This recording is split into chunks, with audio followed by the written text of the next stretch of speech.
Sziasztok, itt áll mellettem Hortobágyi Julcsi, aki content manager, studio manager itt Balogh-Petyháiknál.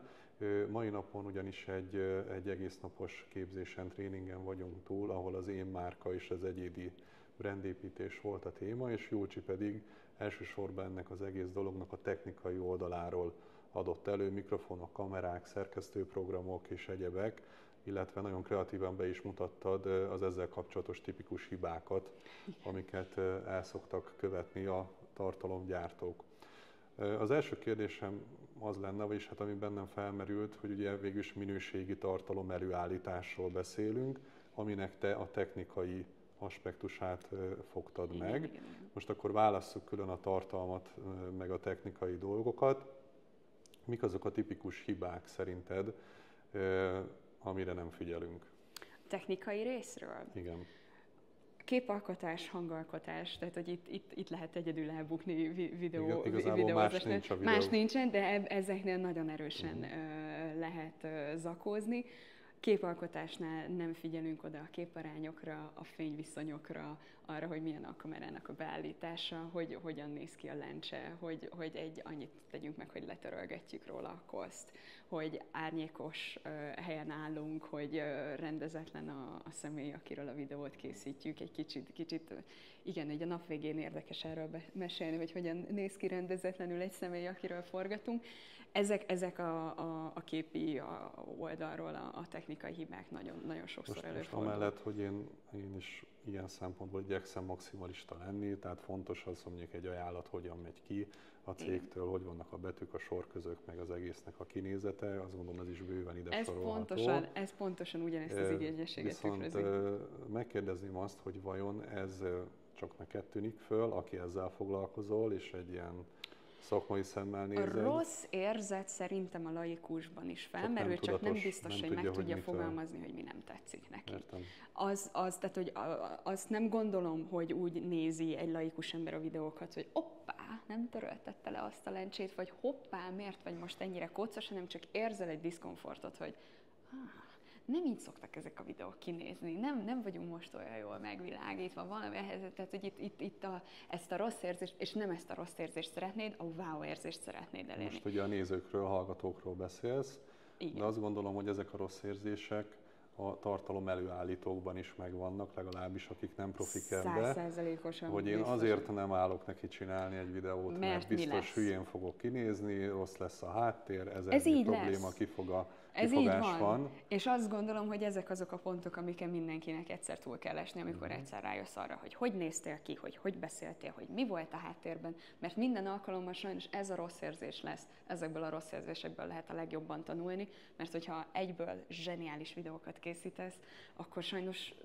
csak az lesz, az érzet van meg benned, hogy Isten király vagyok, én nem tudok hibázni. De hát úgysem készítesz elsőre de nem fogsz, hál' Istennek, mert meg fogod tudni tanulni mert életed végig elő fog jönni az, amikor úristen, görnyet voltam. Igen, akartam is tőled kérdezni, hogy szerinted ez a beszélgetés, ez hogy tudna jobb lenni szerinted?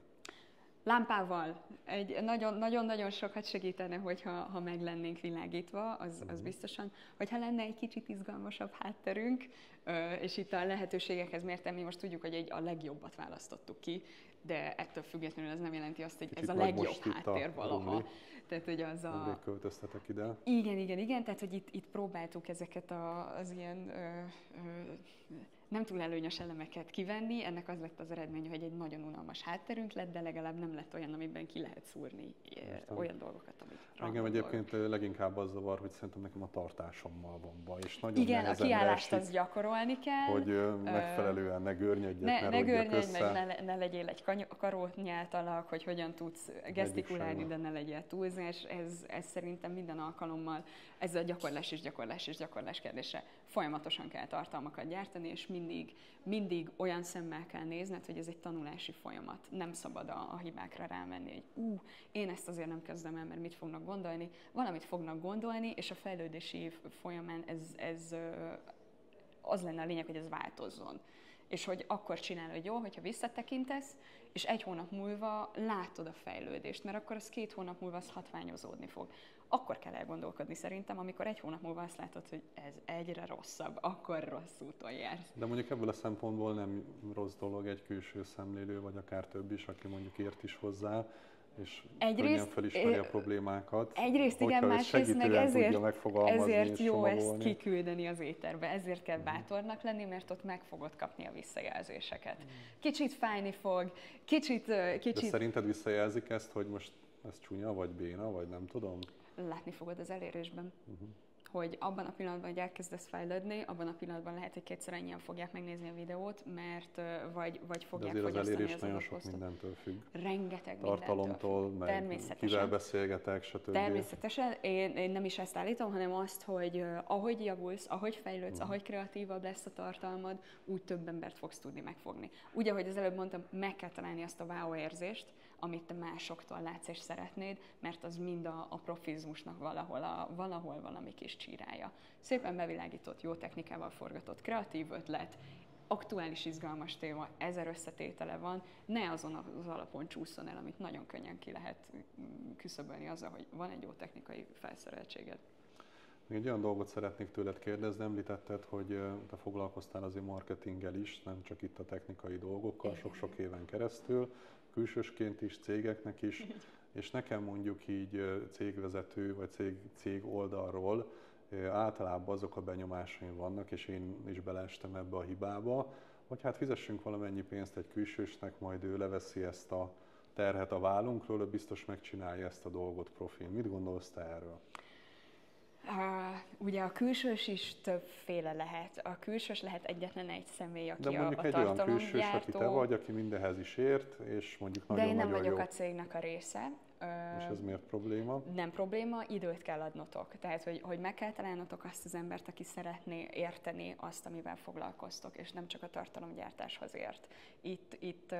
Ez már inkább ilyen stratégiai kérdés, de meg kell találnotok azt, aki érzi azt, amivel foglalkoztok, mert különben a sematikus tartalomgyártás az olyan lesz, mint hogyha megbízol egy ügynökséget, és akkor lehozzák a kvótát, amit megígértek, de nem lesz az arculatotokba beleillő. Vagy AI-ba generálja vagy igen, tehát hogy ezért én óckodnék. Én azt gondolom, hogy ha már elér a cég egy bizonyos méretet, aminél megengedhet magának egy contentest, érdemes már az elejétől fogva teljes állásban alkalmazni, mert akkor ott lesz a mindennapokban, érteni fogja a működéseteket, fel fogja tudni venni azt a nyelvezetet, ami a ti szakmátokra jellemző.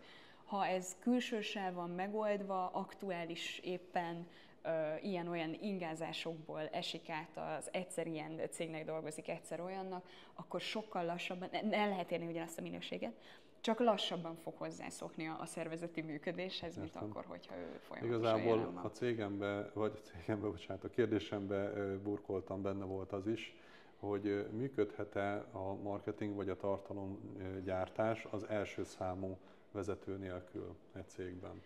Tehát ő teljesen letolhatja ezt a dolgot magáról, pénzzel mindent meg lehet oldani színszóval. Lesz-e vajon hiteles és annyira tartalmas a kép, amit a cég magáról sugároz, hogyha ebben nem vonódik be a vezető? Megfogtál. Mert ugye gondoljunk csak a LinkedInre, ahol mindig az egyéni cégvezető profil alá tegyük fel a posztot, ne a cégnek jobb az opció, hogyha van arra lehetőség, hogy a cégvezetőnek a személyén keresztül mutassuk meg a cégnek az értékeit. Miért jobb? Azért, mert személyesebbé teszi, hitelesít, van egy biztosíték, a német sörfőzdék. Rátettük a nevünket, a családnevünket a sörös címkére, ezzel vállalva a garanciát, hogy ez egy jó minőségű sör. Abban a pillanatban, hogyha a cégednek a feje biztosítékot ad, szó szerint a feje.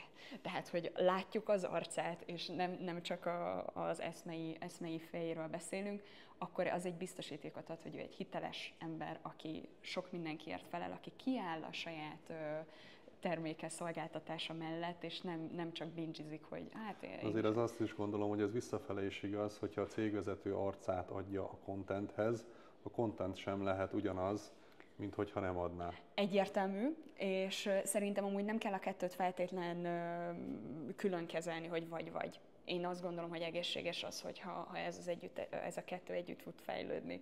Tehát, hogy nem szabad szerintem egyik irányban sem elbillenni, mert nem szabad csak egyetlen egy emberre építeni egy márkát. Az is veszélyes. Érdemes hitelesíteni, de közben meg a saját lábán álljon meg egy cég önállóan is, mert bármi történhet, bármilyen irányba mehet el egy pozitív fejlődés is, és szerintem az egészséges, hogyha ezt a balanszt meg tudjuk találni. Hát a válaszodból is azt érzem, hogy azért ez nem egy egyszerű kérdés, ez egy bonyolult kérdés, nagyon sok tényezős kérdés, persze, és nincs erre egyszerű megoldás. De talán ezzel a beszélgetéssel egy picit segítettünk, hogy érdemes erről gondolkodni. Remélem. Gyulcsi, köszönöm szépen, hogy vállaltad ezt az interjút, és sok sikert kívánok a további munkádhoz. Köszönöm a lehetőséget. Köszönöm szépen.